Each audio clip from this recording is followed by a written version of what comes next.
Bismillahirrahmanirrahim. Assalamualaikum warahmatullahi wabarakatuh.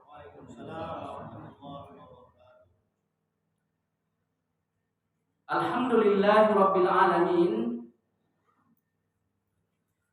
Alladzi nahmaduhu wa nasta'inuhu wa nastaghfiruh wa na'udzu billahi min shururi anfusina wa min sayyiati a'malina. Man yahdihillahu fala mudilla lahu wa man yudlilhu fala hadiya lahu. Asyhadu an la ilaha illallah wahdahu la syarika lahu wa asyhadu anna Muhammadan abduhu wa rasuluhu la nabiyya ba'dah. Qala Allah tabaraka wa ta'ala fi kitabil karim, a'udzu billahi minasy syaithanir rajim. Ya ayyuhalladzina amanu taqullaha haqqa tuqatih wa la tamutunna illa wa antum muslimun. Jamaah sekalian, bapak-bapak dan ibu-ibu yang saya muliakan, kembali sama-sama kita panjatkan syukur alhamdulillah atas nikmat dan karunia keimanan serta hidayah yang masih tetap bersama-sama dengan kita. Mudah-mudahan nikmat ini pun tetap bersama kita sampai nanti di akhirat. Akan tetapi salah satu upaya agar nikmat abadi sampai nanti di akhirat adalah mensyukuri nikmat tersebut dengan menjalankan ibadah kepada Allah dan senantiasa bertaqarrub mendekatkan diri kepadanya. Kemudian berikutnya, mari sama-sama kita perbanyak sholawat dan salam kepada Nabi kita yang mulia, Nabi besar Muhammad sallallahu alaihi wasallam. Semoga saja kita semua dapat mempelajari ilmu-ilmu yang telah disampaikan, risalah yang telah disebarkan, karena sesungguhnya kewajiban kita terhadap dakwah yang disampaikan oleh Nabi Shallallahu Alaihi Wasallam yang pertama adalah mempelajarinya, lalu kemudian mengamalkannya, kemudian yang ketiga mendakwahkan atau menyampaikan hal itu kepada orang-orang yang ada di sekitar kita. Nah, jemaah sekalian, Bapak Ibu yang saya muliakan, sampai pada pertemuan yang lalu kita telah membicarakan surat Al-Fatihah sampai di ayat ketiga. Bahwa di ayat ketiga Allah mengulangi kembali sebuah penegasan bahwa Ia Ar-Rahman Ar-Rahim. Allah memiliki kasih sayang umum dan Allah juga memiliki kasih sayang khusus.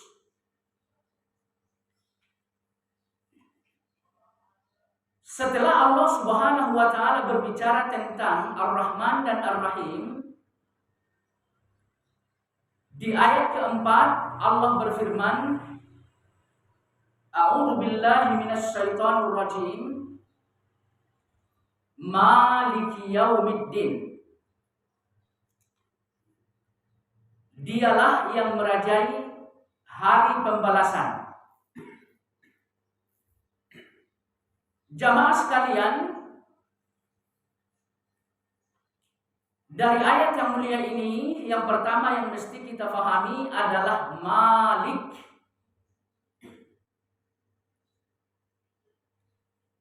Ketika kita membaca ayat ini, boleh dipanjangkan di huruf ma-nya sesuai dengan yang tertulis di dalam Al-Quran yang ada di hadapan kita, Maliki Yaumiddin. Kemudian yang kedua, boleh juga dengan memendekkan ma-nya.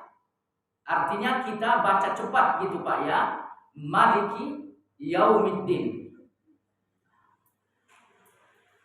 Kenapa hal ini diperbolehkan? Disebabkan karena Malik dan Malik dua-duanya dimiliki oleh Allah Subhanahu wa taala. Adapun Malik adalah pemilik, adapun Maliki artinya adalah raja. Ya Pak ya. Jadi kalau misalkan kita panjangkan di ma, artinya pemilik. Adapun jika kita pendekkan di ma, artinya raja. Jadi Allah Subhanahu wa taala memiliki keduanya. Allah Subhanahu wa taala adalah pemilik kita. Allah juga raja kita. Nah, jemaah sekalian, nah ini seperti kita sampaikan pada pertemuan yang lalu, bahwa salah satu kesempurnaan Allah Subhanahu wa taala sebagai raja kita karena dia adalah pemilik kita. Ya Pak ya. Jadi Allah merajai untuk sesuatu yang menjadi miliknya.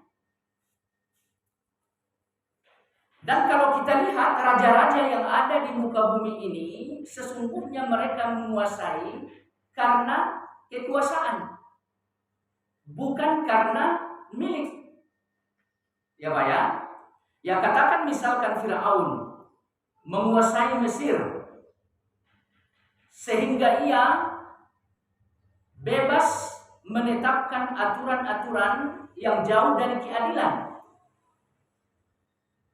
Nah ini disebabkan apa?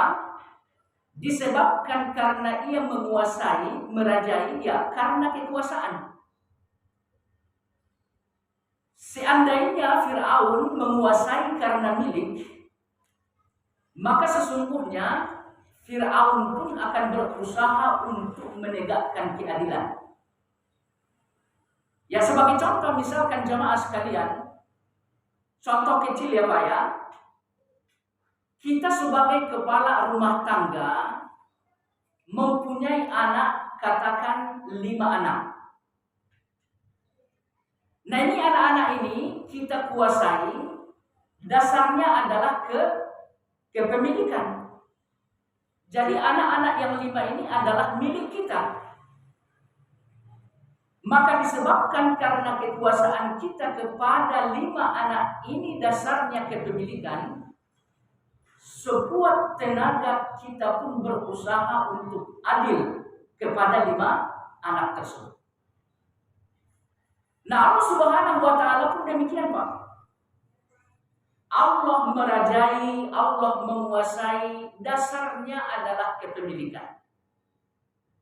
Maka kekuasaan Allah Subhanahu wa taala berjalan dengan seadil-adilnya. Baik kekuasaan Allah terhadap kita di muka bumi ini, semuanya berlangsung penuh dengan keadilan. Ya Pak ya.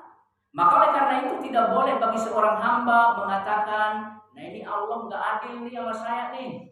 Yang lain babono gitu ya. Saya begini-begini aja dari dulu. Nggak boleh.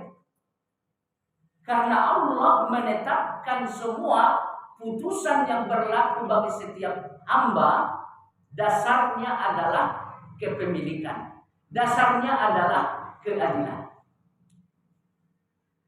Nah jemaah sekalian yang saya muliakan, kemudian selanjutnya kita lihat di sini bahwa kerajaan Allah Subhanahu wa taala nantinya akan mutlak satu-satunya ia yang berkuasa gitu ya. Ini dijelaskan apabila nanti setelah terjadi kiamat. Ya Pak ya. Apabila nanti telah terjadi apa? Kiamat. Hanya saja kiamat di sini dibahasakan oleh Allah Subhanahu wa taala dengan yaumuddin. Ya Pak ya. Yang mesti kita garis bawahi di sini, kiamat dibahasakan oleh Allah dengan yaum, hari. Nah, ulama-ulama kita mengatakan jemaah sekalian, Allah mengatakan kiamat itu dengan yaum. Kalau nggak salah Imam As-Suddi mengatakan ya Pak ya, karena pasca kiamat, pasca kehancuran bumi ini nantinya tidak akan ada lagi malam hari Pak. Ya, semuanya sepanjang waktu bahkan sampai ribuan tahun lamanya adalah siang hari. Dan bahkan ini yang disampaikan oleh Nabi kita SAW ya Pak ya. Ketika manusia dibangkitkan dari kubur, mereka seperti orang bingung Pak. Linglung. Kemudian mereka berbondong-bondong ke satu arah, balik lagi, nggak ada tujuan. Hingga pada akhirnya kata Allah, mereka diarahkan ke mahsyar. Nah sesampainya di mahsyar, manusia dikumpulkan Pak. Dalam keadaan takut yang luar biasa. Disebabkan karena takutnya kata Allah, tidak ada suara yang terdengar dari sekian banyaknya umat manusia kecuali gesekan kaki ke tanah. Itu aja Pak. Nggak ada suara yang kedengaran ngobrol seperti di dunia ini, bertanya seperti di dunia ini. Nggak ada Pak. Kata Allah, tidak ada suara yang terdengar saat itu, hanya apa? Hamsa, gesekan telapak kaki saat bergeser di atas tanah. Kemudian selain itu jemaah sekalian, Nabi kita mengatakan Allah menurunkan matahari lebih dekat lagi ke ubun-ubun manusia. Posisi matahari diturunkan lebih dekat lagi ke ubun-ubun manusia. Nah ini sepanjang waktu. Makanya hari kiamat itu Allah sebutkan dengan yaum, siang.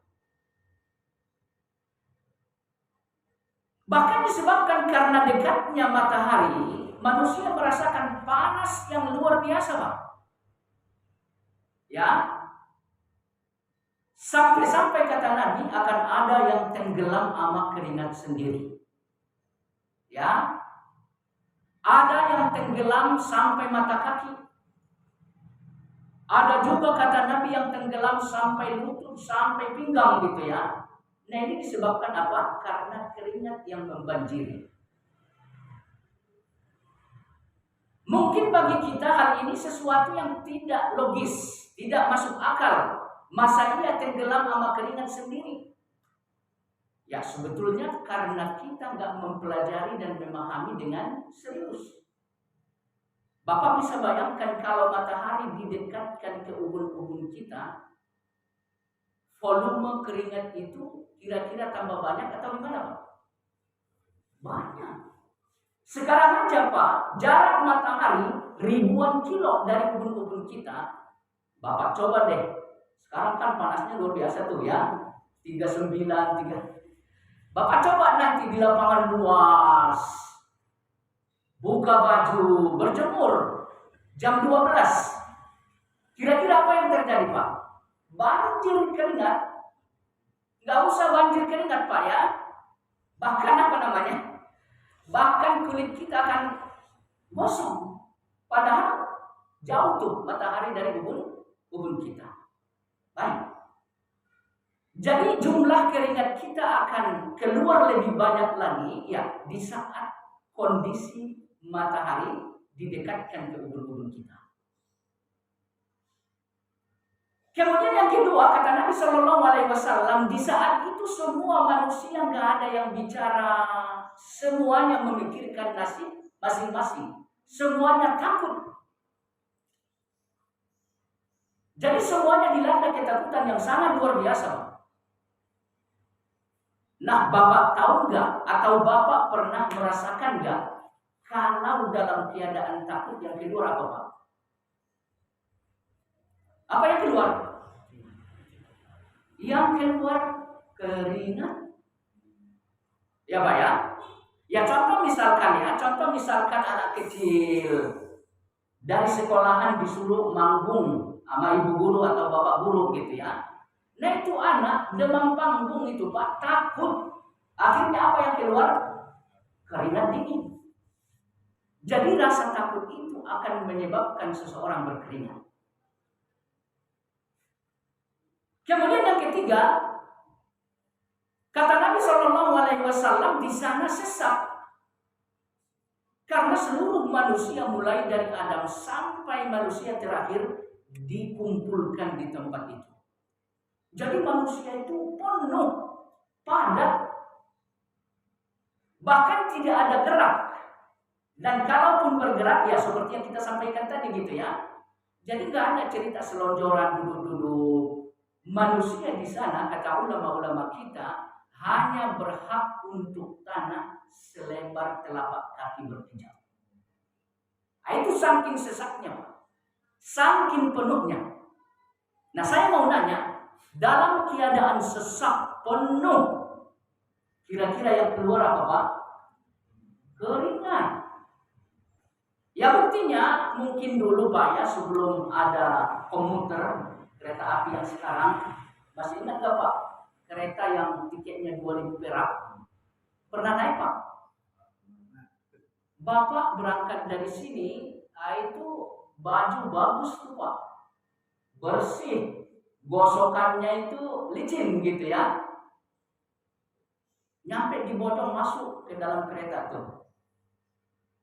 Nggak usah turun di Cikini Pak. Turun di Depok aja tuh udah kuyup di sini Pak. Udah basah. Karena apa? Karena hawa manusia itu panas. Lalu apabila mereka berjejal, sesak, nah ini tambah panas lagi. Maka karena itu ya, Nabi kita mengatakan akan ada yang tenggelam sama keringat sendiri. Ini masuk akal banget Pak. Karena kondisi manusia di saat itu berada dalam 3 keadaan tadi. Kemudian jemaah sekalian yang saya muliakan, kita lihat hari kiamat tersebut disebutkan oleh Allah dengan ad-din. Sementara yang kita ketahui ad-din artinya adalah agama. Tapi di dalam ayat ini ad-din artinya pembalasan. Ya Pak ya.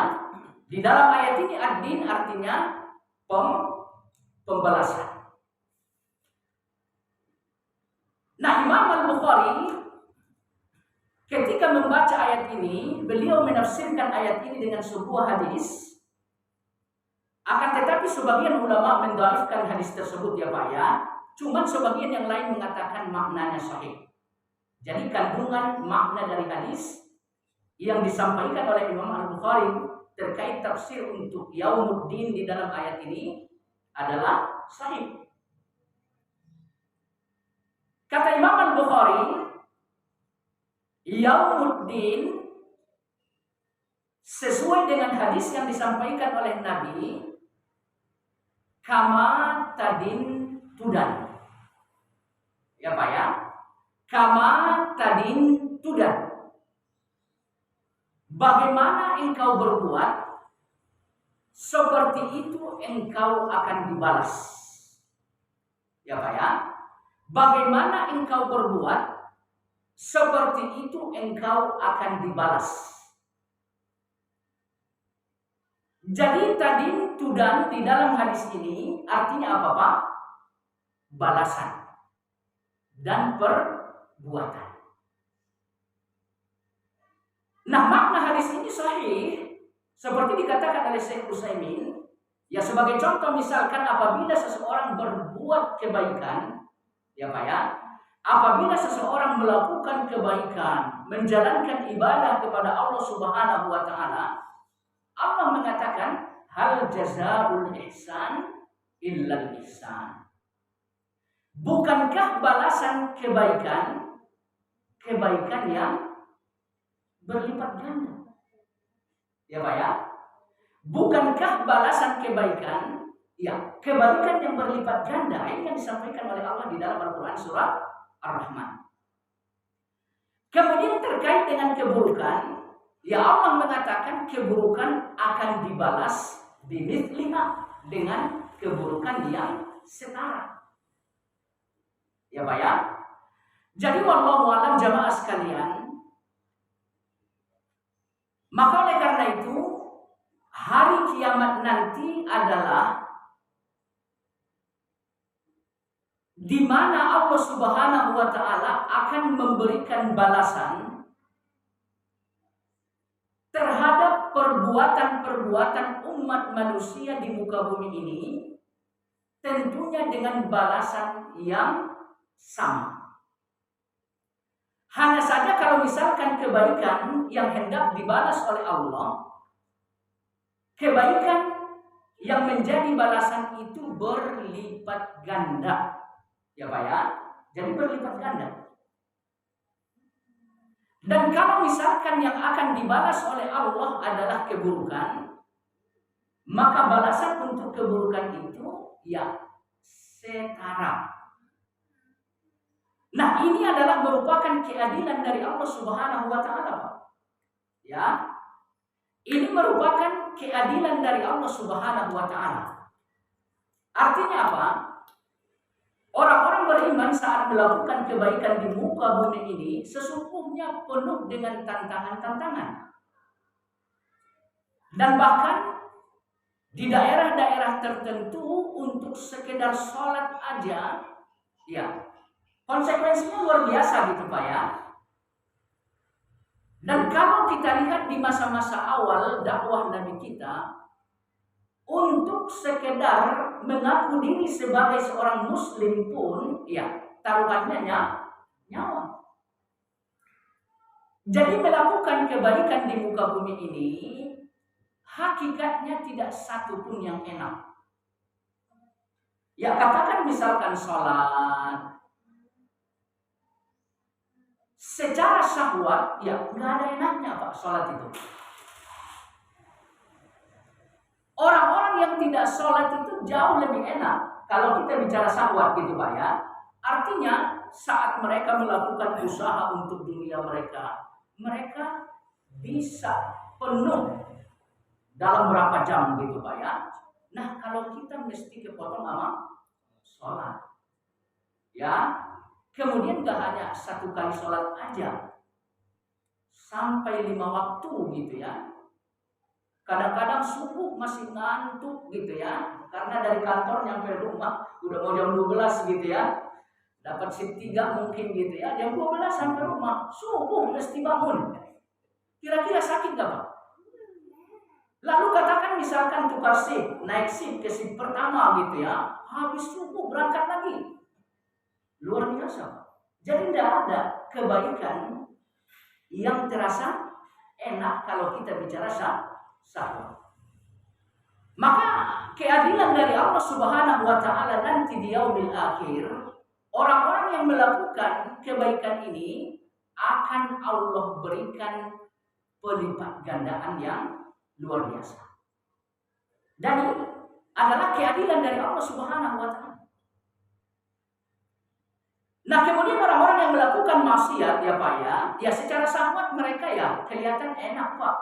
Kita lagi sholat, mereka bisa aja melakukan apa yang mereka kehendaki gitu ya. Katakan misalkan mereka sedang menikmati sesuatu, nah itu lanjut aja gitu loh Pak. Nggak kepotong sama sholat gitu Pak. Jadi mereka enak banget gitu ya, hidupnya enak banget. Akan tetapi ya disebabkan karena mereka mendapatkan ya keenakan ya, mendapatkan sesuatu yang enak dari sisi syahwat di dunia ini, ya kelak di yaumil akhir bagi mereka ya keburukan tersebut akan dibalas setara. Artinya apa? Allah di sini nggak zalim gitu loh Pak. Ya, Allah itu adil saat memberikan balasan kepada orang yang baik, saat memberikan balasan kepada orang yang melakukan keburukan. Kemudian selanjutnya jemaah sekalian, seperti kita katakan tadi, Imam Al-Bukhari menafsirkan ayat ini dengan hadis kama tadim tudan. Bagaimana kalian berbuat, seperti itu kalian akan dibalas. Nah ini jemaah sekalian yang saya muliakan, persoalan yang mesti kita renungkan. Kira-kira dari sekian perbuatan-perbuatan yang kita lakukan di muka bumi ini, banyakkan yang mana Pak? Keburukankah atau kebaikankah? Kalau kebaikan, ya insya Allah nanti akan mendapatkan balasan berupa kebaikan. Tapi kalau misalkan keburukan yang mendominasi hidup kita di muka bumi ini, sadar nanti pun kita akan mendapatkan balasan yang buruk dari Allah Subhanahu wa taala. Maka oleh karena itu jemaah sekalian yang saya muliakan, agama pun bahasa Arabnya ad-din, karena di dalam agama itu adanya perbuatan-perbuatan Pak. Ya Pak ya. Perbuatan-perbuatan di dalam agama itu ya mengandung atau mencakup perintah. Allah memerintahkan kita untuk melakukan sebuah ibadah. Sesungguhnya ibadah ini adalah perbuatan-perbuatan. Ya contoh misalkan sholat Pak ya. Sholat didefinisikan oleh ulama-ulama kita. Kira-kira apa Pak? Kira-kira apa definisi sholat? Secara bahasa. Secara bahasa adalah doa. Adapun secara istilah syariat ya Pak ya, sholat itu adalah aqwalun wa af'al. Ucapan-ucapan dan perbuatan-perbuatan makhsusah yang telah ditetapkan. Diawali dengan apa? Takbir dan ditutup dengan salam. Jadi pada intinya perintah Allah Subhanahu wa taala sifatnya adalah perbuatan-perbuatan. Maka jika perintah Allah ini benar-benar kita perbuat gitu Pak ya, maka insya Allah sesuai dengan perbuatan tersebut, Allah pun nantinya akan memberikan balasan yang setimpal atau berlipat ganda. Kemudian selanjutnya jemaah sekalian yang saya muliakan, Imam Ar-Razi mengatakan terkait dengan ayat ini Pak ya, kenapa kerajaan Allah Subhanahu wa taala ya Pak ya, kenapa kerajaan Allah Subhanahu wa taala diawali dengan Ar-Rahman dan Ar-Rahim? Sama dengan pembahasan kemarin Pak ya. Alhamdulillahi Rabbil Alamin, Rabbul Alamin, Allah penguasa alam semesta. Nah sebelumnya Allah sebutkan Bismillahirrahmanirrahim. Jadi kekuasaan Allah didahului oleh Allah dengan Ar-Rahman dan Ar-Rahim. Nah sekarang pun sama Pak. Maliki Yaumiddin, Allah yang merajai hari pembalasan. Sebelumnya Allah sebutkan terlebih dahulu Ar-Rahman, Ar-Rahim. Kenapa demikian? Ya kemarin sudah kita jelasin ya. Imam Ar-Razi mengatakan Pak, bahwa Allah menguasai dasarnya adalah kasih sayang. Ya Pak ya. Allah menguasai dasarnya adalah kasih sayang. Makanya Allah pun begitu adil dan seadil-adilnya ketika hendak menetapkan bagian dari setiap hamba yang ada di dalam kekuasaannya. Kemudian yang kedua, kenapa Ar-Rahman dan Ar-Rahim disebutkan oleh Allah terlebih dahulu, lalu kemudian Allah tegaskan bahwa Ia adalah penguasa. Bicara soal penguasa, identiknya dengan apa Pak? Identiknya dengan ketakutan. Ya Pak ya? Jadi kalau bicara soal ini penguasa loh, ini panglima loh, ini raja loh, ini presiden loh, bawaannya di dalam hati kita itu apa Pak? Takut. Ya ketika berjalan misalkan di hadapan penguasa, takut kalau kita jalan itu salah. Ketika menyiapkan kebutuhan, katakan misalkan panglima, takut sesuatu yang kita siapkan ini enggak sesuai. Jadi kalau bicara soal kekuasaan, bawaannya di hati kita itu apa? Takut. Nah Allah Subhanahu wa Ta'ala nggak ingin kita tuh dilanda ketakutan karena Allah Maha Kuasa. Akan tetapi Allah menginginkan kita juga berharap dari Allah. Allah juga menginginkan kita supaya rojak kepada Allah. Makanya Allah sebutkan sebelum Ia bicara soal kekuasaan bahwa Ia Ar-Rahman dan Ar-Rahim. Maksudnya apa Pak? Agar seimbang rasa harap yang ada di hati kita dengan rasa takut yang ada di hati kita. Jamaah sekalian yang saya muliakan, bicara soal harap dan khauf, takut. Nah ini dua hal yang mesti seimbang di dalam diri seseorang Pak. Dan salah satu prinsip Ahlus Sunnah wal Jamaah ini nih Pak, mereka bisa menyeimbangkan antara khauf dan roja. Kalau seandainya Pak ya, kalau seandainya dua hal ini berat sebelah,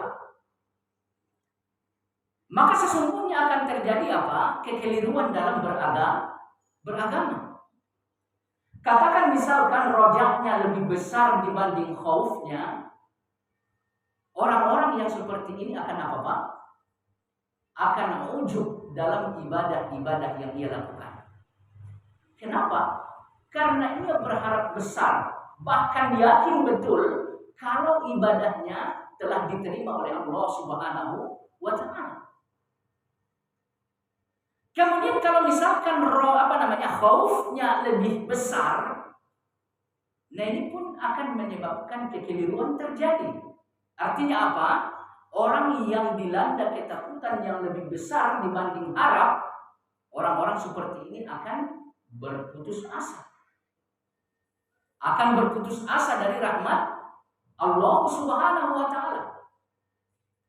Maka karena itu jamaah sekalian, Ahlus Sunnah itu mesti adil, dan salah satu aplikasi dari keadilan mereka apa?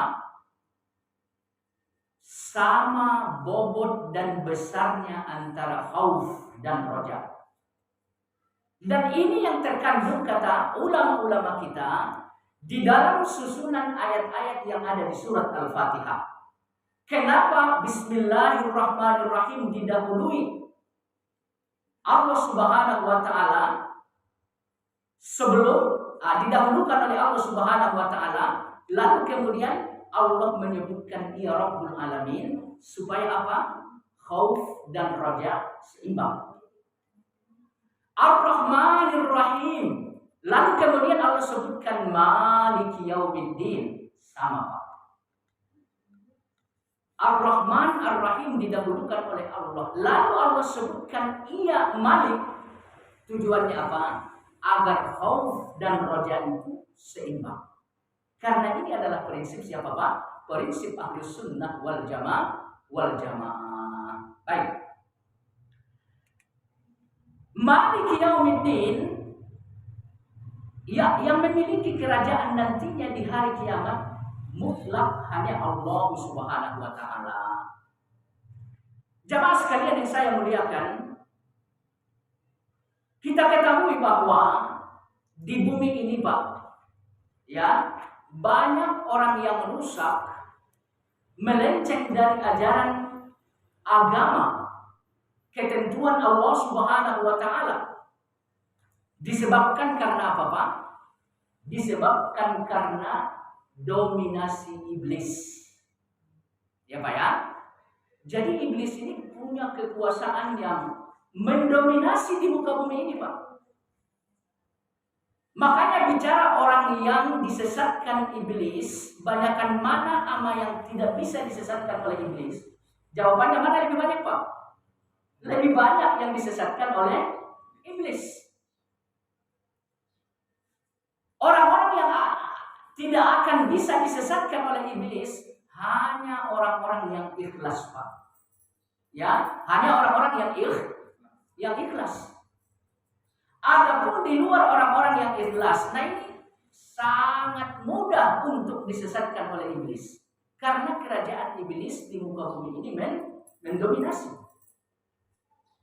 Bahkan di dalam hadis, jamaah sekalian, kata Nabi Shallallahu Alaihi Wasallam, saat orang beriman sedang sholat, mulai dari adzan dikumandangkan, nah itu pasukan iblis, pasukan syaitan itu udah dikerahin. Untuk apa, Pak? Untuk merusak sholat orang-orang yang sholat. Kata Nabi, pasukan ini namanya apa, Pak? Yuqalu lahu khanzab, kata Nabi. Pasukan ini namanya khanzab atau khinzib. Jadi khanzab atau khinzib ini nama pasukan, Pak, bukan nama satu syaitan atau iblis, tidak. Nama pasukan. Jadi personilnya banyak, Pak. Ya, personilnya banyak. Nah, ini ditugaskan untuk apa? Merusak sholat orang-orang yang sedang sholat. Bahkan mohon maaf jamaah sekalian, mereka pintarnya gitu Pak ya, merusak sholat orang-orang yang sedang sholat. Kata Nabi, khanzab ini sengaja meniup, mohon maaf ya Pak ya, dubur orang yang sedang sholat, sehingga orang yang sholat ini ragu. Ini untuk saya masih ada nggak? Kayaknya udah batal. Nah ini nih, saat sholat ia ragu dengan apa? Keadaan dirinya gitu ya. Nah saat kita ragu, lalu kita biarkan keraguan itu, nah ini bahaya Pak. Kita udah didominasi oleh syaitan itu. Maka kata Nabi Shallallahu Alaihi Wasallam, yakinkan diri Anda. Kalau misalkan nggak ada suara, nggak ada bau, berarti wudhu Anda itu masih ada, kata Nabi Shallallahu Alaihi Wasallam. Jadi wallahu a'lam, bisikan atau was-was yang dilakukan oleh syaitan itu harus dilawan dengan keyakinan. Nah jemaah sekalian, apabila nanti kiamat telah terjadi, kekuasaan iblis akan runtuh Pak. Ya, jadi iblis di sana udah nggak punya kekuatan apapun. Bahkan kata Allah Subhanahu wa taala, iblis nanti diperintahin oleh Allah agar naik mimbar. Ya Pak ya. Jadi iblis nanti di hari akhirat akan diperintahkan oleh Allah supaya ia naik mimbar. Apa yang hendak diceramahkan oleh iblis saat itu, Pak? Kata Allah Subhanahu wa taala di dalam Al-Qur'an surat Ibrahim ya Pak ya, kata Allah, wa ma kana li 'alaikum min sultan. Hari ini saya tidak lagi punya kuasa. Nah, ini yang disampaikan siapa, Pak? Yang disampaikan oleh iblis. Fala talumuni. Kalian jangan menyalahkan aku. Akan tetapi walumu anfusakum. Kalian salahkan aja diri kalian sendiri. Kenapa mau saya sesatkan? Ya udah, tanggung sendiri sekarang akibatnya. Saya nggak bertanggung jawab atas kalian. Jadi sehebat apapun, sekuat apapun kekuasaan iblis, dominasi iblis untuk menggelincirkan umat manusia, nah kekuasaan itu nanti akan runtuh, Pak. Tidak ada kekuasaan yang berlaku nanti di yaumil kiamah kecuali kekuasaan Allah Tabaraka wa Ta'ala. Maka oleh karena itu jemaah sekalian harus hati-hati. Jangan sampai dikuasai oleh iblis semasa di dunia ini. Karena kekuasaan iblis nanti di akhirat akan runtuh. Kita bakal gigit jari. Mau berharap apa dari syaitan? Mau berharap apa dari iblis? Orang iblisnya masuk neraka. Nah, jemaah sekalian yang saya muliakan Bapak Ibu, oleh karena itu ya, mulai dari sekarang kita harus betul-betul melibatkan diri kita dalam lingkup kekuasaan Allah Subhanahu wa Ta'ala. Kita jalankan aturan yang berlaku dalam kekuasaan Allah Subhanahu wa Ta'ala. Allah tetapkan syariat sebagai aturan dalam kekuasaan Allah Subhanahu wa Ta'ala. Ini yang mesti kita upayakan sepanjang kita hidup. Agar supaya nanti apa? Di saat kita butuh kekuasaan yang bisa membela, ternyata apa? Kita bisa mendapatkan itu karena dari dunia kita telah tunduk terhadap kekuasaan Allah Tabaraka wa Ta'ala. Baik. Kemudian jemaah sekalian yang saya muliakan, Allah Subhanahu wa Ta'ala berfirman pada ayat berikutnya, iyyaka na'budu wa iyyaka nasta'in. Hanya kepadamu kami menyembah. Wa iyyaka nasta'in, dan hanya kepadamu kami minta tolong. Jemaah sekalian yang saya muliakan, kalimat ini berbeda dengan kalimat yang semestinya. Jadi kalau dalam bahasa Arab, kalimat yang lazim, yang biasa gitu Pak ya, na'budunya itu di depan. Ya, na'budu iyyaka. Mestinya seperti itu. Atau nasta'inu iyyaka. Nah, ini yang semestinya gitu Pak ya. Jadi kata kerja, subjek, kemudian objek. Nah, ini yang lazim gitu loh Pak. Nah, kata kerjanya di sini apa? Ibadah. Subjeknya di sini na. Nah, itu artinya apa? Kami. Nah, ini subjeknya Pak. Iyaka, tujuannya, objeknya adalah Allah. Jadi ini kalimat yang lazim. Na'budu iyyaka, nasta'inu iyyaka. Nah, di sini dibalik oleh Allah Subhanahu wa Ta'ala. Iyyaka na'budu wa iyyaka nasta'in. Hanya kepadamu kami menyembah dan hanya kepadamu kami meminta pertolongan. Ulama-ulama kita mengatakan kenapa objeknya didahulukan dalam ayat ini, tujuannya untuk pengkhususan. Artinya apa Pak?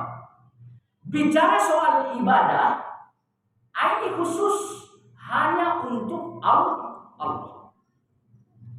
Bicara soal minta tolong, nah ini khusus hanya kepada Allah. Jadi nggak boleh beribadah kepada sesuatu yang lain, nggak boleh minta tolong kepada sesuatu yang lain, apalagi minta tolong sama sesuatu yang nggak kelihatan. Contoh misalkan jin, roh. Jadi nggak kelihatan, minta tolong sama yang nggak kelihatan. Ini bahaya Pak. Kemudian ada juga yang minta tolong sama benda-benda yang notabene jauh lebih rendah sama orang yang minta tolong tadi gitu ya. Ya katakan misalkan apa? Batu akik gitu ya. Itu batu akik sama bapak bisa dilempar kemana-mana itu.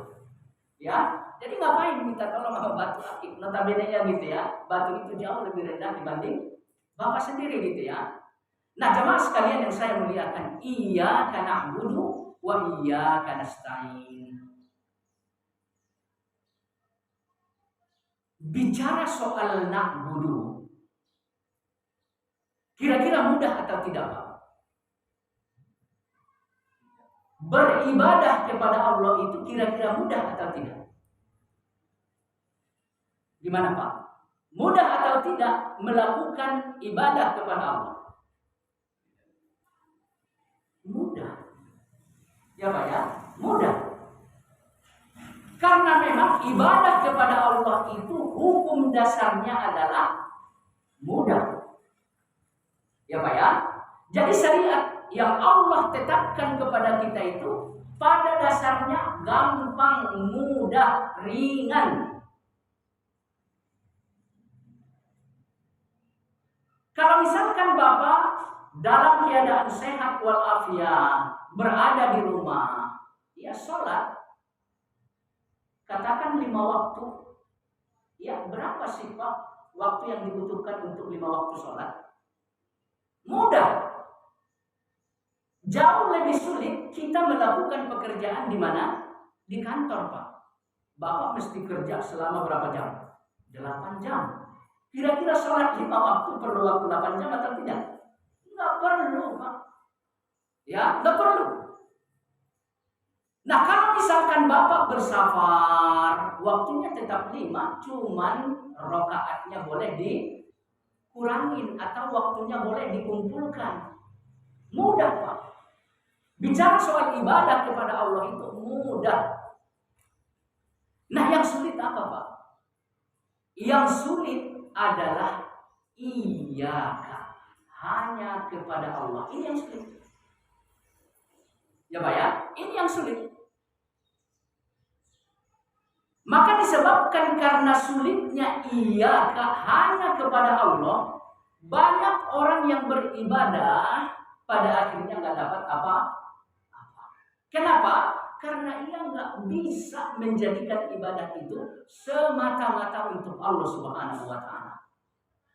Jadi yang sulit itu menjadikan ibadah itu mutlak hanya untuk Allah, itu yang sulit. Bicara soal pertolongan ini juga mudah, Pak. Ya, ini juga mudah. Cuman yang sulit itu saat kita minta tolong hanya kepada Allah. Ini yang sulit. Ya contoh misalkan Bapak butuh, katakan misalkan bantuan berupa materi gitu Pak ya. Lalu Bapak minta tolong kepada Allah. Kira-kira gimana Pak? Ada keraguan atau betul-betul yakin bahwa Allah akan memberikan materi yang Bapak minta? Baik, kita bandingkan. Bapak butuh materi. Lalu Bapak minta tolong sama seorang yang kaya raya. Mana lebih yakin Pak? Ini. Lebih yakin minta materi kepada Allah kah? Atau minta bantuan dari seorang kaya untuk memberikan materi kepada kita? Lebih yakin mana? Nah itu. Ya itu. Jadi pengaruh manusia di dalam urusan minta tolong ini sangat dominan di dalam hati manusia. Dan kalau dominasi keberadaan manusia di hati kita lebih besar dibanding keyakinan kepada Allah, kira-kira iya atau bukan? Nah ini bukan iya. Nah jemaah sekalian yang saya muliakan, jadi ini yang pertama Pak ya, ibadah itu ringan karena hukum asal agama Islam adalah al-yusru, enteng, ringan. Makanya Allah mengatakan yuridullahu bikumul yusra wa la yuridu bikumul usra. Allah itu menghendaki aturan-aturan yang berlaku untuk kalian al-yusr, mudah. Allah nggak suka sesuatu yang susah. Inna ma'al usri yusra. Apabila kalian ada kesulitan, langsung Allah berikan apa? Kemudahan. Ya contoh misalkan sakit atau safar tadi Pak, langsung Allah berikan kemudahan. Sholat yang 4 rakaat apa? Boleh dikurangi Pak. Jadi mudah untuk menjalankan ibadah. Tapi yang sulit adalah iyyaka. Ini yang sulit. Baik. Kemudian persoalan kedua jamaah sekalian yang saya muliakan. Iyyaka na'budu wa iyyaka nasta'in. Ayat ini menjelaskan tentang hak. Ya Pak ya. Iyyaka na'budu adalah hak Allah yang mesti kita tunaikan. Kemudian iyyaka nasta'in adalah hak manusia dari Allah. Maka disebabkan karena di sini Allah bicara soal hak. Apabila ayat ini dibacakan oleh Imam Sufyan Ats-Tsauri, Pak, beliau tuh nangis baca ayat ini. Ya. Jadi saat waktu sholat, beliau membaca ayat ini, beliau tuh nangis. Bahkan hampir kesulitan untuk melanjutkan ayat berikutnya, Pak. Kenapa? Karena bicara soal hak. Nah, jemaah sekalian, kira-kira besaran mana hak yang kita dapatkan dari Allah sama hak Allah yang telah kita tunaikan? Besaran mana, Pak? Pertolongan Allah yang telah Bapak dapatkan sama ibadah sebagai rasa syukur yang telah Bapak persembahkan, kira-kira besaran mana? Nah ini nih yang membuat Sufyan Ats-Tsauri menangis. Jadi nggak ada keseimbangan gitu loh Pak. Bicara soal keseimbangan aja gitu ya. Boro-boro lebih besar gitu, boro-boro gitu ya. Seimbang aja enggak. Pertolongan itu jauh lebih banyak dibanding apa?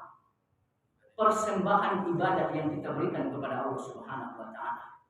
Dan bahkan kalaupun ada ibadah yang kita persembahkan kepada Allah, belum tentu iyaka.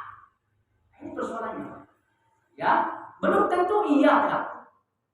Makanya Sufyan Ats-Tsauri saat baca ayat ini, beliau apa? Menangis Pak, sampai-sampai untuk melanjutkan ayat itu lama sekali. Kemudian hal yang sama juga dijelaskan oleh Imam Ibnu Qayyim Al-Jauziyah, Pak. Beliau mengatakan bahwa hadhil ayat ini kata beliau adalah induk dari ayat-ayat yang ada di surat Al-Fatihah. Kenapa demikian? Ya alasannya yang tadi Pak. Karena di iyyaka na'budu Allah berbicara tentang hak Allah dari kita. Iyyaka nasta'in Allah berbicara tentang hak manusia yang akan diberikan oleh Allah Subhanahu wa taala. Jamaah sekalian yang saya muliakan, kemudian kata Imam Ibnu Qayyim Al-Jauziyah, di dalam ayat ini Allah berbicara tentang ibadah. Iyyaka na'budu, Allah berbicara ibadah secara umum. Ya Pak ya? Hanya kepadamu kami menyembah. Artinya menyembah kepada Allah, nah ini ibadah kepadanya. Kemudian di iyyaka nasta'in, Allah berbicara tentang ibadah hati. Kenapa demikian? Karena Imam Ibnu Qayyim mengatakan minta pertolongan di sini maksudnya adalah tawakkal ala Allah, berserah diri kepada Allah Subhanahu wa taala. Dan kita ketahui berserah diri itu adanya di hati. Tawakal itu adalah ibadah hati. Maka karena itu jemaah sekalian yang mesti kita pahami, ibadah itu ya terbagi menjadi 3 macam Pak ya. Yang pertama ibadah dalam perbuatan-perbuatan kita. Yang kedua ibadah dalam ucapan-ucapan kita. Kemudian yang ketiga apa? Ibadah di dalam hati kita. Jadi dua-duanya itu harus sama-sama menjalankan ibadah. Fisik kita menjalankan ibadah, hati kita juga menjalankan ibadah. Dan kalau bicara soal definisi iman, tiga hal ini juga yang dijadikan oleh ulama-ulama sebagai definisi iman tersebut, Pak. Yang pertama apa? Diucapkan di lisan, dibuktikan dengan perbuatan. Kemudian yang ketiga, diyakini di dalam hati. Nah, jemaah sekalian yang saya muliakan, jadi Allah Subhanahu wa taala di dalam ayat ini berbicara ibadah. Kemudian selanjutnya Imam Ibnu Qayyim Al-Jauziyah mengatakan bahwa sesungguhnya ibadah kepada Allah itu memiliki dua rukun, Pak. Ya. Jadi bicara soal ibadah kepada Allah dengan tiga jenis yang tadi kita sampaikan ya. Nah, ini ibadah ini kata Imam Ibnu Qayyim Al-Jauziyah memiliki dua rukun.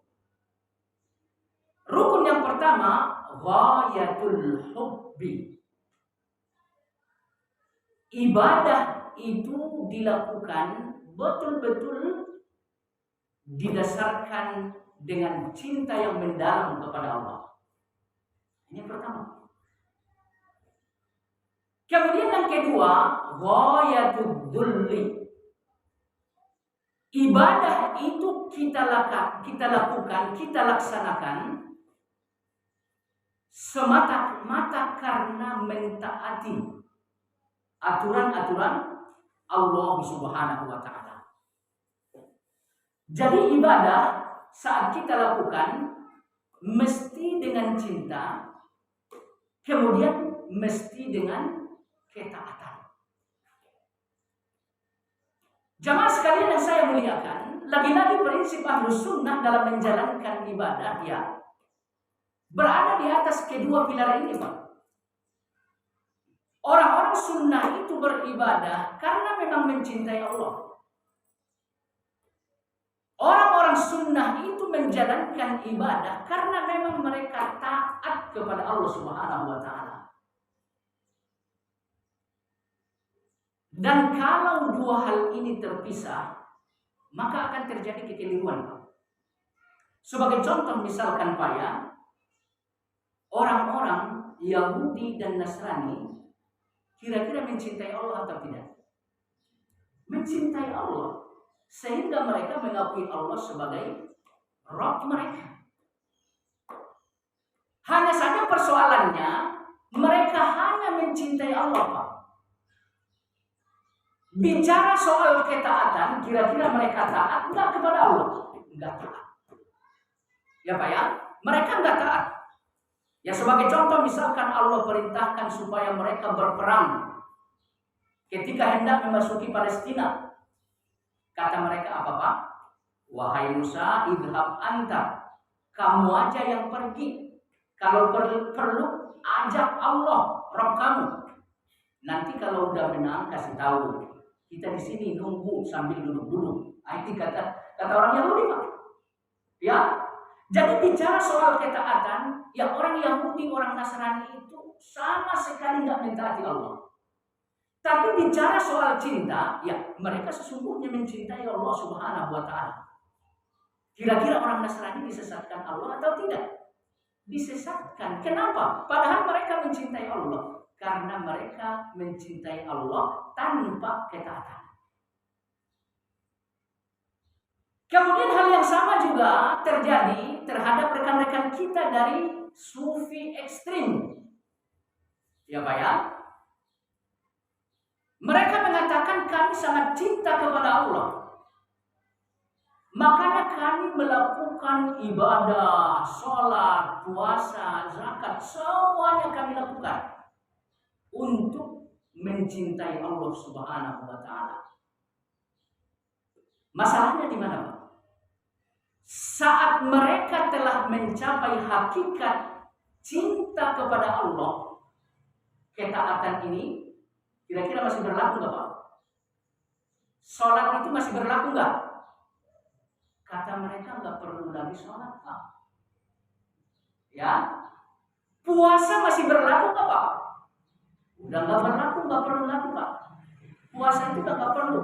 Kalau memang cinta kepada Allah telah terjamin 100%, maka ketaatan kepada Allah pun sudah tidak berlaku.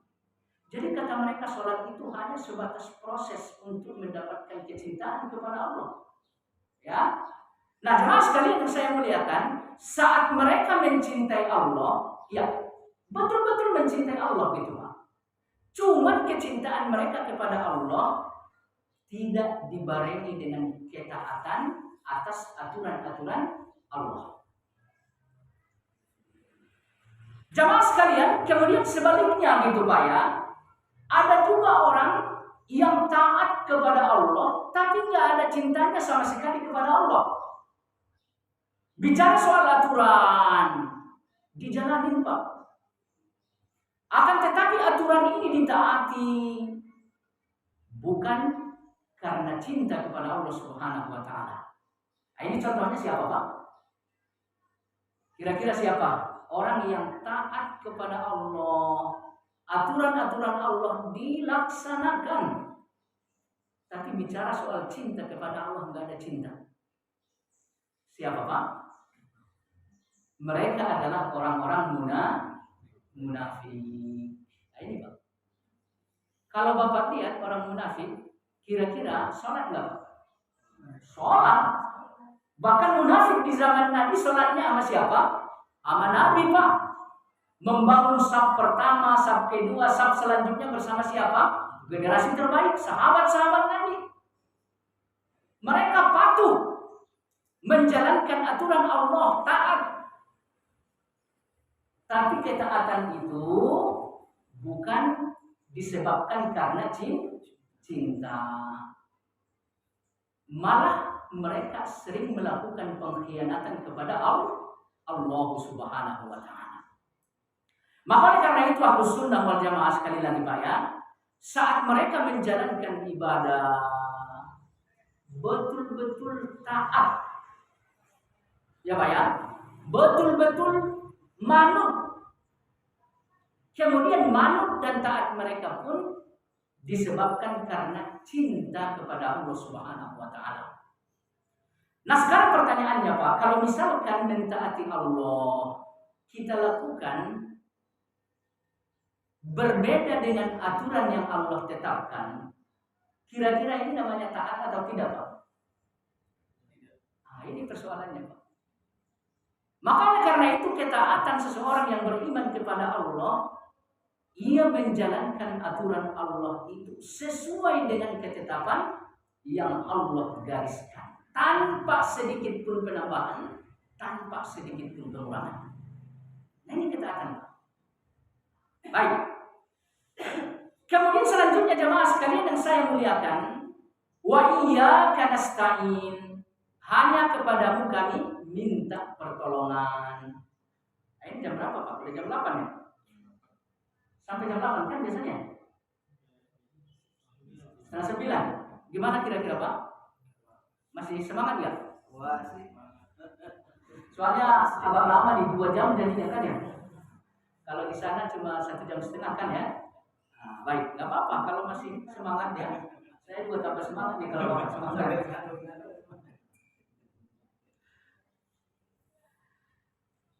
Nah jemaah sekalian yang saya muliakan, iyyaka nasta'in. Tadi kita sampaikan Imam Ibnu Qayyim al-Jauziyah meminta tolong kepada Allah, di sini maksudnya apa Pak? Tawakal kepada Allah.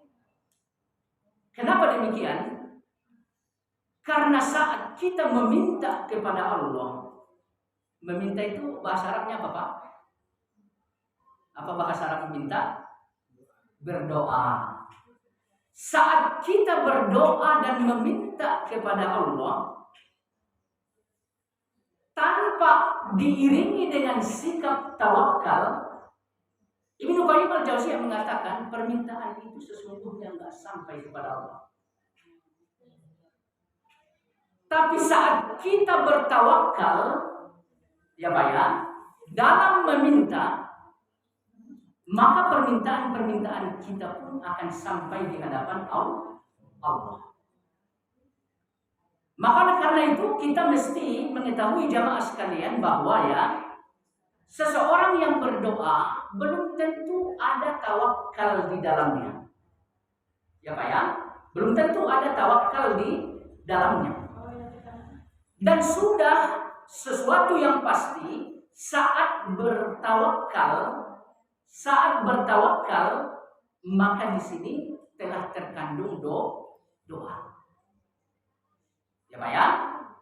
Jadi oleh karena itu jemaah sekalian, saat kita meminta sesuatu yang menjadi keinginan kita kepada Allah, permintaan ini harus dikuatkan dengan tawakal kepada Allah Subhanahu wa taala. Jemaah sekalian yang saya muliakan, apa yang disebut dengan tawakal? Imam Ibnu Qayyim al-Jauziyah mengatakan al-ihtimad. Ya Pak ya. Yang disebut dengan tawakal adalah al-ihtimad. Bersandar hanya kepada Allah. Jadi kalau misalkan doa-doa kita dikuatkan dengan tawakal, insya Allah Pak, apapun yang kita minta akan dikabulkan oleh Allah Subhanahu wa taala. Ya, insya Allah akan dikabulkan oleh Allah Subhanahu wa taala. Sebagai contoh misalkan, bapak-bapak dan ibu-ibu tahu persis ya, bagaimana kisah Ibrahim bersama dengan putra dan istrinya Ismail Hajar. Kita ketahui bahwa Ibrahim membonceng mereka dari Palestina menuju mana Pak? Menuju Ka'bah. Sesampainya di Ka'bah, Ibrahim diperintahkan oleh Allah agar meninggalkan putranya yang masih kecil bersama istrinya di sekitaran Ka'bah. Ya Pak ya? Nah ini perintah Allah. Ibrahim harus meninggalkan mereka di tempat tersebut. Lalu setelah Ibrahim mendapatkan perintah ini, ia siapkan 2 tempayan. Tempayan yang pertama berisi beberapa butir korma. Kemudian tempayan yang kedua seperti teko gitu Pak ya, wadah air, disiapkan oleh Ibrahim beberapa gelas air di dalam teko tersebut. Setelah ini disiapkan oleh Ibrahim, lalu kemudian ia diam-diam bergegas pergi. Ya Pak ya. Lalu istrinya melihat Ibrahim hendak pergi meninggalkan mereka. Hajar pun bertanya, mau kemana engkau wahai Ibrahim? Ya Pak ya. Mau kemana engkau wahai Ibrahim? Kira-kira Nabi Ibrahim menjawab enggak Pak? Enggak menjawab pertanyaan siapa? Istrinya.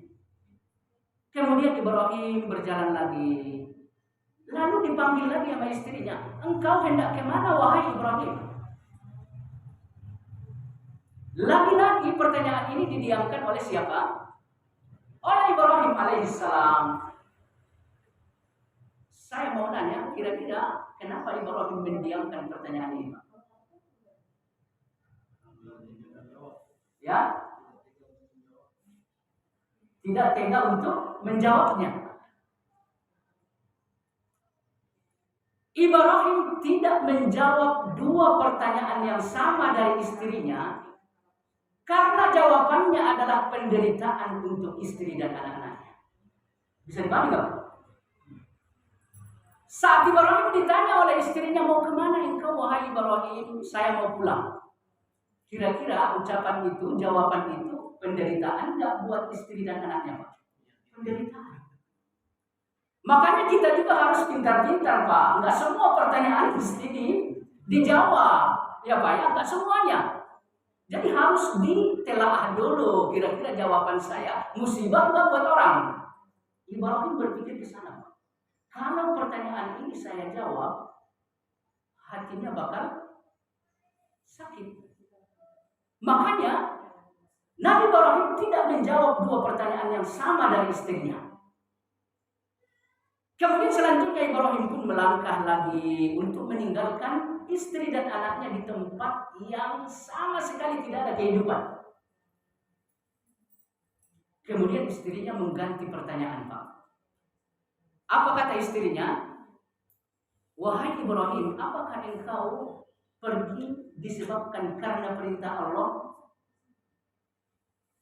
Pertanyaan ketiga ini baru dijawab oleh Ibrahim. Apa kata Ibrahim? Iya. Saya pergi meninggalkan kalian adalah berdasarkan perintah yang datang dari Allah Subhanahu wa taala. Coba Bapak dengar ya.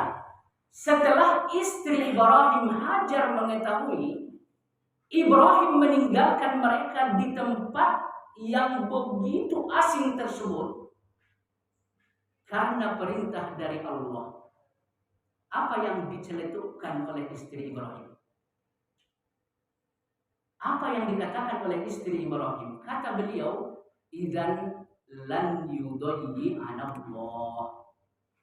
Kalau memang Allah yang memerintahkan engkau untuk pergi, maka Allah tidak akan menyia-nyiakan kamu. Nah ini Pak, di dalam kalimat ini terkandung tawakal yang kuat kepada Allah Subhanahu wa taala.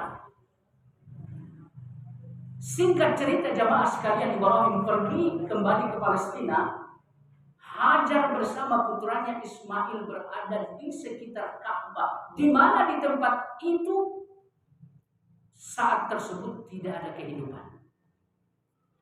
Beberapa butir kurma yang ditinggalkan oleh Ibrahim sama Hajar dimakan sudah habis. Beberapa gelas air yang ditinggalkan oleh Ibrahim diminum sama Hajar sudah selesai. Berikutnya nggak ada. Makanan nggak ada lagi, minuman nggak habis.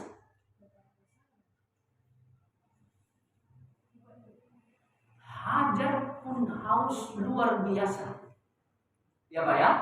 Hajar pun haus luar biasa. Sementara air tadi udah habis. Kemudian Hajar naik ke bukit Sofa, memandang kira-kira ada nggak orang yang lewat. Ya Pak ya, kalau ada orang lewat bisa minta bantu. Ternyata nggak ada. Ya, di hati Hajar mungkin dari bukit sana bisa kelihatan orang lewat. Dia lari tuh Pak, turun lagi gitu ya, lari ke bukit Marwah. Sampai di bukit Marwah dipandang lagi. Kali aja ada manusia yang lewat gitu ya. Kali aja. Dia ulang-ulang Pak. Balik lagi. Naik lagi ke bukit Sofa. Enggak ada. Mungkin ada kalau dari sana gitu ya. Balik lagi. Sampai berapa kali Pak? Sampai 7 kali Pak. Jadi harapan bantuan yang sedang ada di benak istri Ibrahim adalah melalui manusia yang lewat. Nah jemaah sekalian yang saya muliakan, sekarang pertanyaannya Pak, kira-kira keadaan Hajar saat itu membutuhkan air genting atau tidak Pak? Genting, karena air itu pokok dari segalanya. Ya Pak ya, karena air itu pokok dari segalanya. Pertanyaannya, kenapa Hajar tidak mendapatkan air? Kenapa Pak? Karena berharap kepada manusia. Naik ke bukit Sofa, harapannya ada manusia yang lewat. Naik ke bukit Marwah, harapannya ada manusia yang lewat. Ia berharap pertolongan dari manusia, makanya Allah nggak memberikan air. Setelah selesai 7 kali, ia putus asa dari manusia, nggak akan ada manusia yang lewat. Di saat itulah pertolongan Allah datang. Jibril turun lalu ia tancapkan telunjuknya ke bukit yang cadas. Ya Pak ya. Padang pasir. Nah, ini satu riwayat ya Pak ya. Dalam riwayat yang lain, ia dengan tumit, menginjak dengan tumit ya Pak ya. Nah, malaikat yang datang itu menginjakkan tumitnya ke bukit cadas, ke bukit batu. Kemudian apa yang terjadi Pak? Apa yang terjadi Pak? Air keluar. Ya Pak ya. Air keluar. Kemudian selanjutnya, jadi keliru Pak ya, cerita yang yang bertebaran di kita tuh dari kaki Ismail, dari tumit Ismail ya, itu keliru ya Pak ya. Yang betul satu riwayat telunjuk malaikat, kemudian riwayat yang kedua tumit malaikat dihentakkan ke tanah gitu ya. Itu yang sahih riwayatnya Pak ya. Nah jemaah sekalian yang saya muliakan, coba lihat. Allah memberikan kebutuhan hajar gara-gara tawakal yang luar biasa kepada Allah melalui sesuatu yang mustahil dalam logika manusia. Bukit cadas, amat telunjuk malaikat ditunjuk begini, air keluar. Padahal gurun pasir, sumber air dari mana? Maka karena itu jemaah sekalian, ya jangan lihat telunjuk malaikat yang menancap di tanah cadas tersebut. Tapi lihatlah kekuasaan Allah yang memberi perintah kepada malaikat untuk menancapkan tangannya sebagai upaya ikhtiar. Jadi kesimpulannya yang saya sampaikan jemaah sekalian, seseorang bertawakal kepada Allah dalam doanya, sesuatu yang mustahil sekalipun bakal bisa kenyataan. Dan buktinya air Zam-Zam ada di hadapan hajar. Cuma kadang-kadang jemaah sekalian, ketika kita minta pertolongan kepada Allah Subhanahu wa taala, di dalam diri kita masih ada hal-hal yang menafikan pertolongan itu. Salah satunya apa tadi Pak? Salah satunya saat pertolongan yang kita inginkan itu tertuju kepada kekuatan manusia, maka saat itu Allah akan menahan pertolongan. Makanya seorang Badawi datang kepada Nabi Shallallahu Alaihi Wasallam ya Pak ya. Ini Badawi ini kan gimana ya? Orangnya rada-rada saklak gitu ya. Kata dia apa ya Rasulullah? Ausini wa aujis. Ya Rasulullah, berikan aku nasihat, tapi pendek-pendek aja. Saya nggak mau panjang lebar gitu ya. Saya maunya pendek-pendek aja. Jadi saklak orangnya Badawi itu Pak ya. Kalau memang kamu maunya pendek ya udah dengerin. Kata Nabi Shallallahu Alaihi Wasallam, kalau engkau sholat, ya, sholli sholata muwaddi'in. Sholatlah seperti orang yang akan mati. Jadikan sholat yang engkau lakukan seperti sholat terakhir bagimu. Nah, ini yang pertama Pak. Ya. Kemudian yang kedua, jangan sampai engkau melakukan kesalahan yang mengharuskan engkau meminta maaf. Karena meminta maaf itu kata Nabi sesuatu yang sangat berat. Kira-kira berat gak Pak minta maaf? Ya berat, harus sowan gitu kan ya. Ya berat itu. Ya berat. Jadi minta maaf kepada Allah jauh lebih mudah dibanding kepada manusia. Jadi ini wasiat Nabi kepada si Badawi ya. Jangan melakukan kesalahan yang mengharuskan engkau mesti minta maaf. Kemudian yang kedua ini nih. Jangan engkau taruh harapanmu kepada manusia. Ini nih Pak. Jadi kalau misalkan kita menaruh harapan kita untuk sebuah pertolongan di tangan manusia yang lain, saat itu Allah akan apa? Akan menahan pertolongan tersebut. Maka oleh karena itu jamaah sekalian, Nabi kita Shallallahu Alaihi Wasallam menjelaskan 3 keadaan yang menyebabkan pertolongan akan ditahan oleh Allah Subhanahu wa taala. Yang pertama apa? Yang pertama maksiat. Ini yang pertama. Jadi pertolongan sengaja ditahan oleh Allah Subhanahu wa taala. Ini disebabkan karena pelakunya banyak maksiat kepada Allah. Yang pertama. Kemudian yang kedua, pertolongan kadang-kadang ditahan oleh Allah supaya kita lebih banyak lagi minta pertolongan kepada Allah. Paham nggak maksudnya, Pak? Kita minta pertolongan sekarang, Allah nggak mau ngasih gitu ya. Allah nggak mau ngasih. Supaya nanti kita minta lagi. Ditahan lagi oleh Allah supaya kita lanjut meminta. Jadi makin banyak kita meminta kepada Allah, ya udah, pahala kita makin besar. Jadi yang kedua, Allah menahan pertolongan karena Allah menghendaki harkat dan martabat yang tinggi untuk kita dengan apa? Mengulang-ulang permintaan-permintaan tersebut kepada Allah. Kemudian yang ketiga apa, Pak? Yang ketiga yang tadi kita sampaikan, Allah menahan pertolongan saat harapan untuk membantu keringanan dari masalah tersebut terpaku kepada manusia. Jadi mutlak mesti kepada Allah Subhanahu wa taala, Pak. Minta tolong tuh, insya Allah pertolongan itu akan diberikan oleh Allah Subhanahu wa taala. Jamaah sekalian yang saya muliakan, Uwais Al-Qarni pernah ditanya oleh seorang laki-laki, Pak. Ya. Nah, ini penutupan insya Allah, Pak ya. Uwais Al-Qarni pernah ditanya oleh seorang laki-laki. Karena Uwais ini termasuk salah satu sahabat yang mulia, Pak ya, tapi nggak pernah ketemu sama Nabi ya, karena baktinya kepada orang tua. Nah, walau alam, laki-laki ini begitu percaya dengan Uwais Al-Qarni sehingga ia bertanya apa, Pak? Ya Uwais,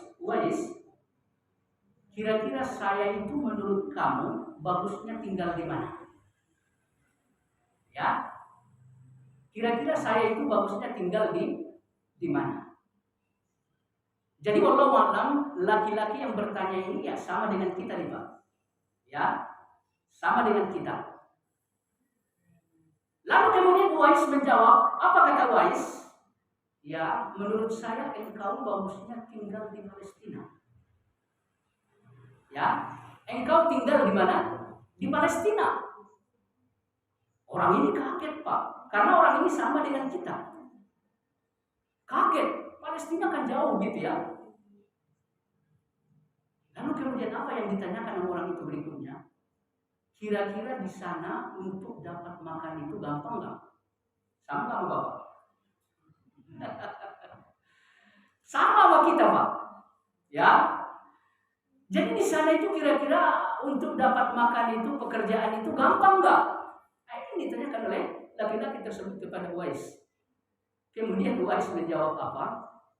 Buruk sekali sangkamu kepada Allah yang telah menjamin rezekimu. Ya Pak ya? Buruk sekali sangkamu kepada Allah yang telah menjamin rezekimu. Kenapa demikian? Karena ia memandang di sana itu kira-kira banyak bantuan enggak, banyak peluang kerja enggak, banyak ini enggak gitu ya. Ia enggak melihat apa? Allah sebagai penjamin rezeki. Hajar, enggak ada orang lain, Pak. Cuman berdua, sama anak kecil pula, gitu ya.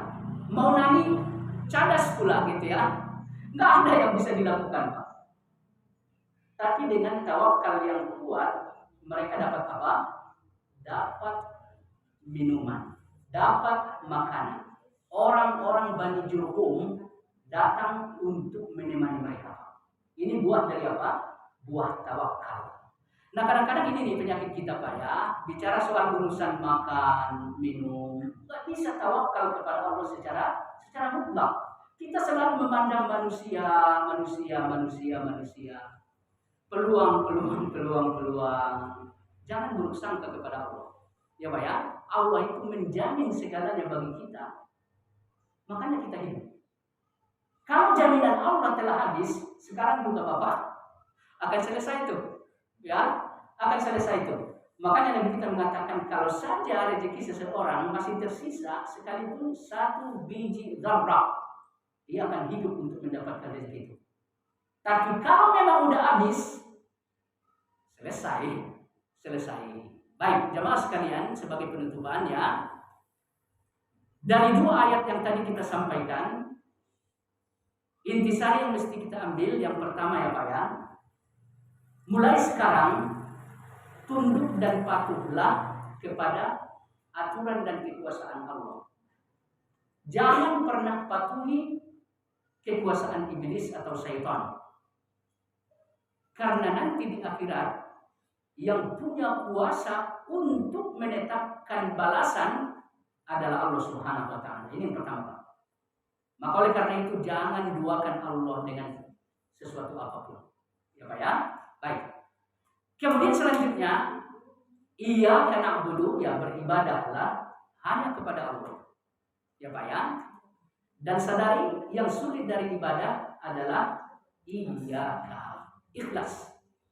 Ya Pak ya? Banyak orang yang beribadah, tapi nyatanya ibadah itu hanya untuk menjaga kehormatan diri. Banyak orang yang beribadah, nyatanya ibadah itu hanya sebatas apa Pak? Sebatas kebutuhan, sebatas rutinitas. Orang-orang yang menjalankan ibadah hanya sebatas rutinitas, ia nggak punya cinta di dalam ibadah tersebut Pak. Ya, makanya orang yang menjalankan ibadah hanya sebatas kewajiban aja, serempangan aja itu Pak. Pokoknya kewajiban gugur, nggak ada cinta kepada Allah Subhanahu wa taala.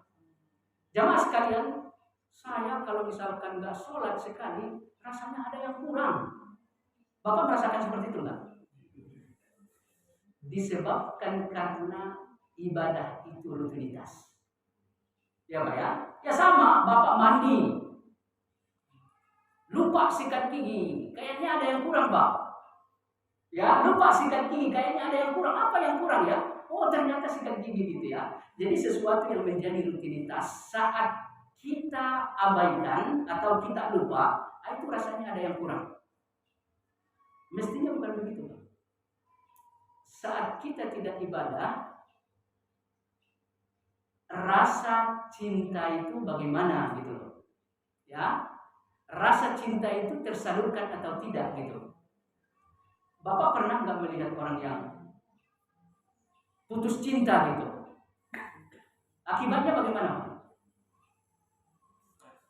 Ya stres. Ya macam-macam gitu loh Pak. Nah ini saat kita putus dari ibadah, sementara ibadah ini proses kita untuk mengungkapkan cinta kepada Allah. Nah ini nih, pengaruh nggak sama jiwa kita gitu? Ya, pengaruh nggak sama jiwa kita? Nah, ini Pak ya. Jadi wallahu alam, lakukan ibadah hanya kepada Allah, ikhlas kepada Allah berdasarkan dua rukun tadi Pak ya. Karena cinta dan mentaati perintah-perintah Allah Subhanahu wa taala. Kemudian jalani hidup ini penuh dengan doa dan kuatkan doa dengan apa? Tawakal. Sesuatu yang kita usahakan dari Allah penuh dengan tawakal. Sesuatu yang kita harapkan dari Allah penuh dengan tawakal. Gak usah bicara soal makan dan minum. Makan dan minum itu mustahil atau enggak sih Pak? Gak mustahil gitu ya. Itu persoalan biasa bagi kehidupan manusia. Gak usah persoalan yang biasa dalam urusan manusia. Persoalan yang mustahil sekalipun bisa diberikan oleh Allah kalau memang tawakal seseorang betul-betul kuat. Nah ini kajian kita pada kesempatan ini. Ada pertanyaan Pak? Ya. Salam.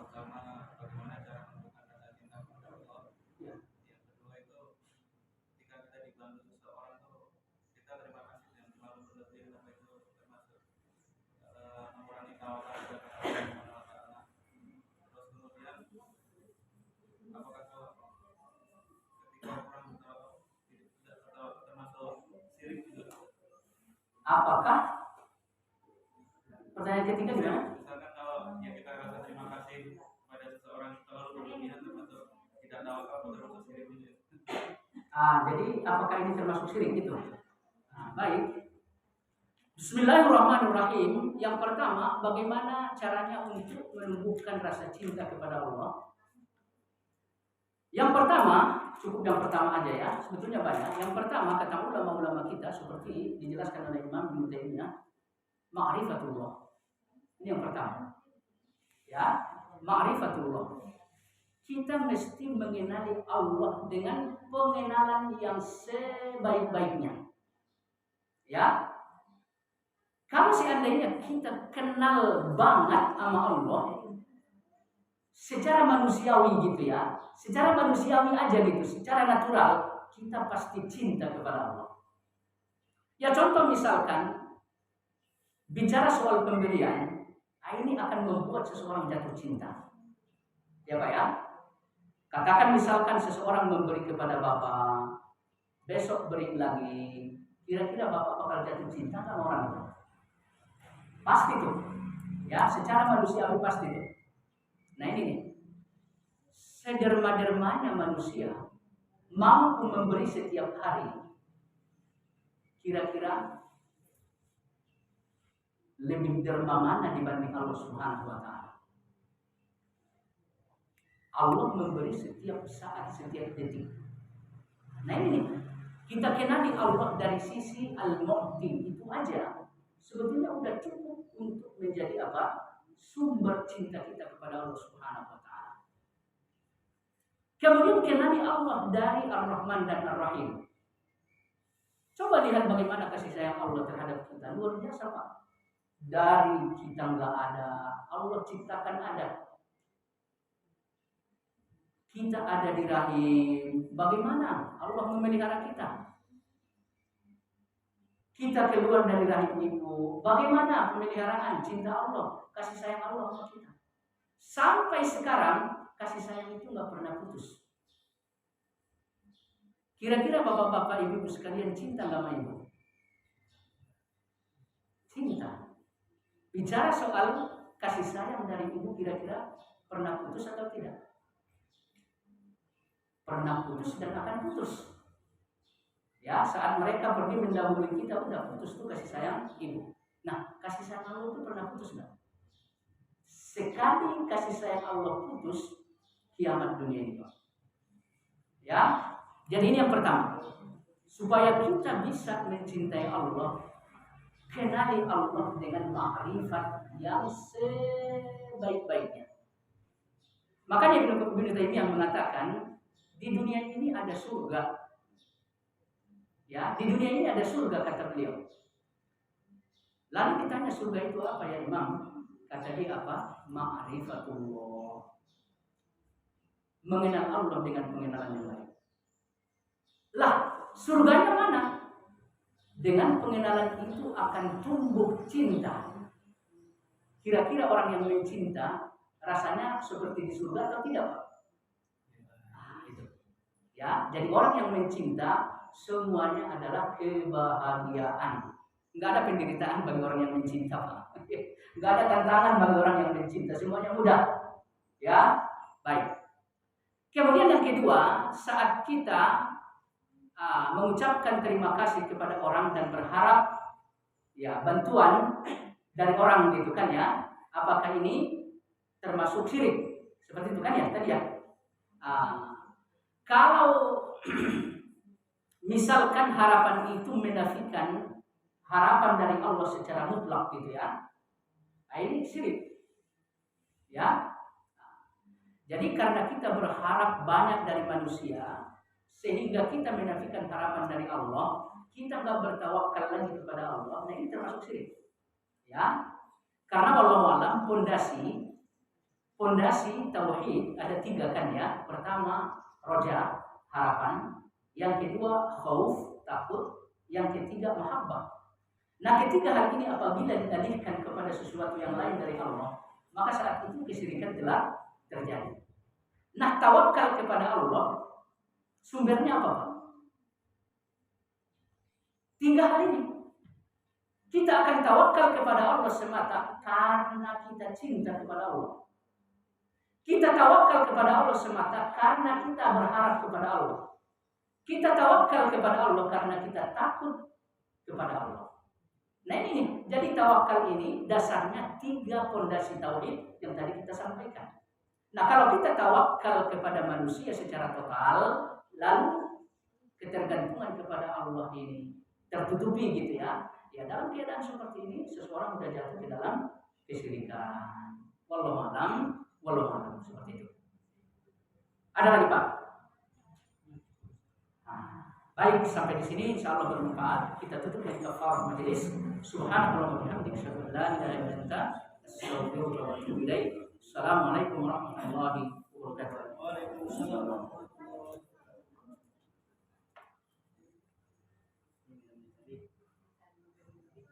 Kita telah mendengarkan kajian dari Ustaz Rehan. Mudah-mudahan ini bisa menjadi nambah ilmu kita dan juga ketakwaan kita kepada Allah Subhanahu wa taala. Untuk itu insya Allah akan kita lanjutkan kajian ini minggu depan. Untuk itu terima kasih kepada Ustaz Rehan dan juga terima kasih kepada para jemaah. Mudah-mudahan apa yang kita pelajari hari ini bisa kita amalkan. Wassalamualaikum warahmatullahi wabarakatuh.